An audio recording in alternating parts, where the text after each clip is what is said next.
Viewers, viral medicine Bangla YouTube চ্যানেলে আপনাদের সকলকে স্বাগতম। আজকে আলোচনা করব অ্যামোডিস এই সিরাপটা নিয়ে। এটা প্রস্তুত করে থাকে স্কয়ার ফার্মাসিউটিক্যালস লিমিটেড।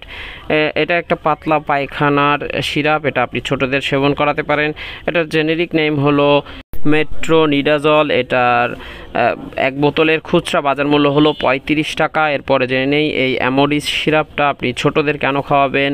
এটি মূলত একটা ছোটদের পাতলা পায়খানা কমার ওষুধ। এছাড়াও মাড়ির আলসার, দাঁতের তীব্র সংক্রমণ, সার্জারির পর প্রতিশোধক হিসেবে ব্যাকটেরিয়া দ্বারা সৃষ্ট সংক্রমণের কারণে যে পায়ে আলসার হয়, পায়ের আলসারের চিকিৎসায়। এছাড়াও লবণযুক্ত তীব্র পেপটিক আলসার, যেটা চুকে ঢেক আসে, ওইটার চিকিৎসাও আপনি এটি সেবন করাতে পারেন। এটি পাতলা পায়খানার জন্য খুব কার্যকরী একটা ওষুধ এবং দাঁতের চিকিৎসাও এটি দিয়ে থাকেন অনেক ক্ষেত্রে ডাক্তার।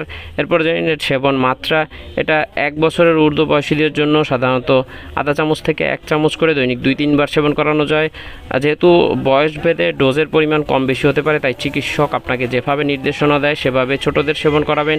এরপর জানি এই অ্যামোডিস সিরাপের পার্শ্ব প্রতিক্রিয়া। এটা সেবনে বমি ভাব, বমি, ক্ষুধামন্দা, মাথা ঘোরা, মাথা ব্যথা, জ্বর এবং ফুসকুড়ি এ সকল সাধারণ পার্শ্ব প্রতিক্রিয়া লক্ষ্য করা যেতে পারে। এতে ঘাবড়ানোর কিছু নেই।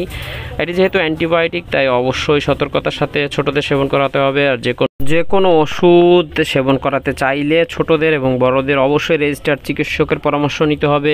আর অ্যান্টিবায়োটিকগুলো অবশ্যই ডোজ মেনটেন করে নির্দিষ্ট মাত্রায় চিকিৎসক যেভাবে বলে সেভাবে সেবন করাবেন। এই অ্যামোডিস এই সিরাপটা অ্যান্টিবায়োটিক, এটা ছোটদের, তাই সতর্ক থাকবেন। ভিডিও ভালো লাগলে লাইক দিয়ে চ্যানেলটি সাবস্ক্রাইব করবেন। আল্লাহ হাফেজ।